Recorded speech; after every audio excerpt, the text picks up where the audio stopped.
pananakop po ng China. Kasi malakas po talaga ang China. Hindi po natin kayang pantayan po yan. Talagang determinado rin po ang China na sakupin ng South China Sea. Yan ang nakakilabot na katotohanang hindi natin kakayanin sa gyera ang China. Pero papaano na lang? Magpapasakop na lang ba tayo ng basta-basta? Sa kakapasok lang kasing balita, inanunsyo na desidido na ang China sakupin ang West Philippine Sea. Dito pinaghahanda ang lahat ng mga Pilipino dahil gyera ang huling solusyon ng China para makuha ang napakayamang oil at natural gas resources ng ating karagatan. Pit ko lang ho yung sinasabi ho ni National Defense Secretary Gibo Chibodoro. Ang punot dulo ho niya ay ang pananakop po ng China. Correct. Sinasako po ng China ang 90% ng South China Sea at kasama ho dyan yung ating exclusive economic zone na tinatawag ho nating West Philippine Sea. Kakaroon ho man talaga ng sana ho hindi mangyari, gera ho, talagang intention ho yan. There's no such thing as an accidental conflict ho. Talagang calculated ho yan. Calculated na ng China ho, talagang pinaghahandaan niya ho yan. Na talagang sakupin ang South China Sea, West Philippine Sea. At talagang mahaba ang laban na to. Nasa ating choice ho yan. Papayagan na lang ho ba natin, piso ba natin na China, o at least we have to show determination na hindi natin papayagan to. Pero hindi madaling masakop ng China ang South China Sea, West Philippine Sea. Kung ipipilit nila ang kagustuhan nilang nakawin ng ating teritoryo, malaking gera ang kakalabasan nito. Dahil yan sa pagsuporta ng US sa ating bansa. Idagdag mo pa ang mga Pilipinong nais tumulong kung hahantong man tayo sa gantong klaseng gulo.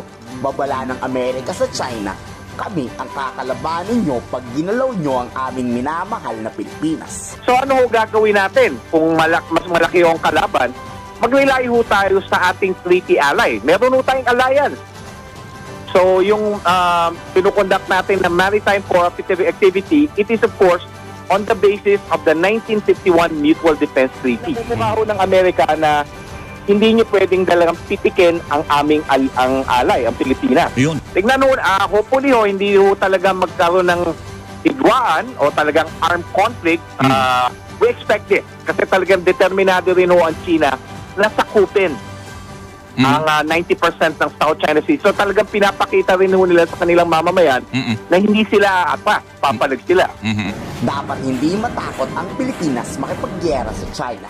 Dahil pag pinakita ng Pilipinas na takot tayong makipagbombahan laban sa China, na nakawin nila ang buong West Philippine Sea.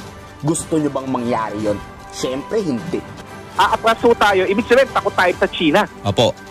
Pag pinakita natin takot sa China, China will achieve its goal. Ang goal ho naman talaga ng China is to win without actually fighting. Tindakin ho tayo. Pag naano natin, pag may nangyayari, we're provoking China. So tayo ho mismo na-apektuhan ng Chinese psychological warfare. So dapat pakita ho natin sa China na hindi namin kayo papayagan na manalo ng walang kumbaga girian. Opo. So miski mahina ho tayo, pero meron ho tayong alyansa. Nasa ating likodo ang Estados Unidos at may mga security partners ho tayo.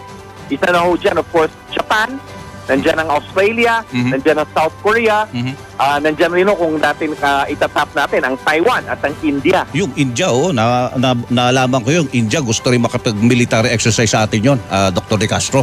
Oo, Japan nandyan ang Japan, kaya nagne-negotiate ho tayo ng Reciprocal Access Agreement. Payag ba kayong ipamigay na lang natin ang West Philippine Sea sa China? O handa kayong marapaglaban para sa Pilipinas? Ikomento sa baba ang saloobin.